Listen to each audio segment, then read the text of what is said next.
여러분 안녕하십니까? 지금 현재 윤석열 대통령의 대통령실 심각한 사태에 난리가 났죠. 그전 방송에서도 말씀을 해드렸습니다만 윤석열 대통령실의 핵심 관계자, 대통령실 익명의 관계자, 그런 사람들이 마치나 대통령이 이야기한 것처럼 이상한 워딩으로 이야기를 해서 얼마나 윤 대통령의 이미지 안 좋게 포장이 됐었습니까?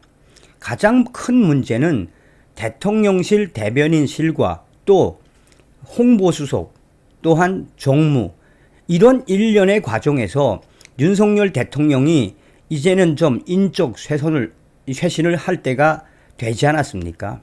전 방송에서도 사실상 이 대통령실의 1급 문서를 유출을 한 민주당과 관계되어 있는 사실상의 프락치, 또 이러한 일련의 과정에서 우리 국민들과 윤석열 대통령을 지지하는 유권자들이 대통령에게 강조하는 핵심이 무엇입니까? 대통령실에 대한 사정없는 이 인적 쇄신을 좀 하라고 강조하지 않습니까? 이번에 중앙일보가 지금 현재 대통령실에서 어떤 일이 벌어지고 있는지 소상하게 전하고 있습니다. 정성산TV 좋아요, 구독, 알림은 큰 힘이 되겠습니다.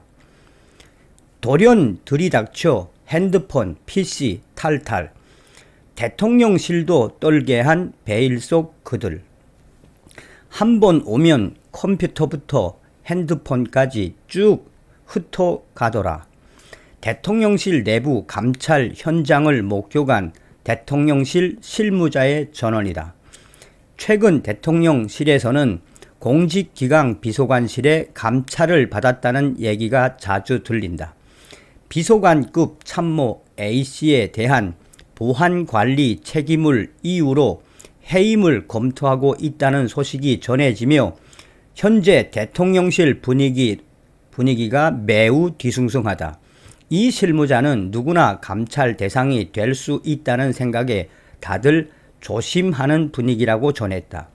대통령실 감찰은 공무원들의 저승사자라고 불리는 공직기강 비서관실이 맡고 있다.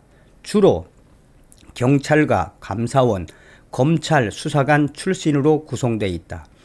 대통령실 관계자들도 정확한 구성원을 알 수 없을 만큼 비밀리에 운영된다.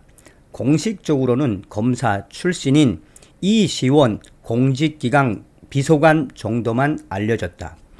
예고 없이 진행되는 감찰, 필요하다는 목소리도 높아져. 감찰은 대개의 경우 예고 없이 진행된다고 한다.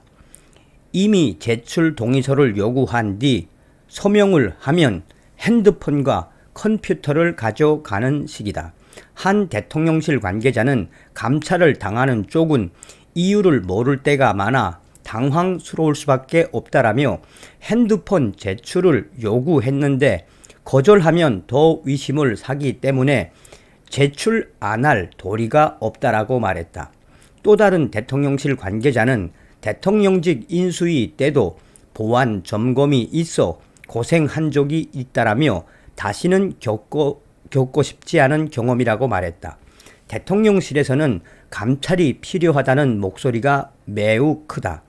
최근 내부 직원 중에서도 소수만 알 법한 정보들이 밖으로 새 나가는 경우가 많다는 것이다. 여권 관계자는 민감한 정보들이 언론에 바로 나가는 경우가 많아 놀랄 때도 있다라며 개인적으로는 대통령실 감찰이 더 필요하고 더 많이 해야 한다라고 말했다.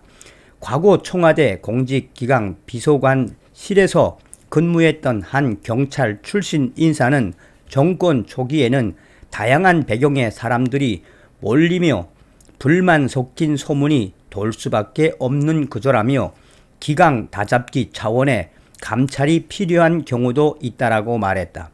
다만 내부 감찰 과정에서 민감한 사생활이 담긴 휴대폰에 이미 제출하는 문제에 대해서는 절차상 개선이 필요하다는 목소리도 있다. 문재인 정부에서도 당시 조국 민정수석 휘하에 있던 특별 감찰 반원들이 동의서를 받았다며 사실상 공무원들의 휴대폰을 탈탈 털고 다닌다는 논란이 거세게 일었다. 당시 특감반 감찰을 받았던 전 정부 고위 당국자는 4명의 특감반원이 갑자기 사무실에 들이닥쳐 휴대폰을 회수해 갔다라며 통화 목록은 물론 약속 일자와 시간, 만났던 사람에 대해 샅샅이 조사했었다라고 말했다. 양홍석 변호사는 공직자 감찰 과정에서 휴대폰 임의 제출은 압수수색보다 훨씬 더 광범위한 조사가 가능한 조치라며 공무원의 감찰 과정과 단계를 보다 구체화할 수 있는 방안을 마련하지 않는다면 이런 논란은 계속 반복될 것이라고 말했다. 사실상 윤석열 정부, 윤석열 대통령실 감찰을 받고 있다는 이야기죠. 이번 기회에 싹 다 바꾸셔야 합니다. 윤석열 대통령께서 작심을 하고 싹 다 바꾸고 또한 비밀이 새어나가지 않도록 보안에 신경을 쓰셔야 합니다. 다음 시간에 뵙겠습니다. 멸공.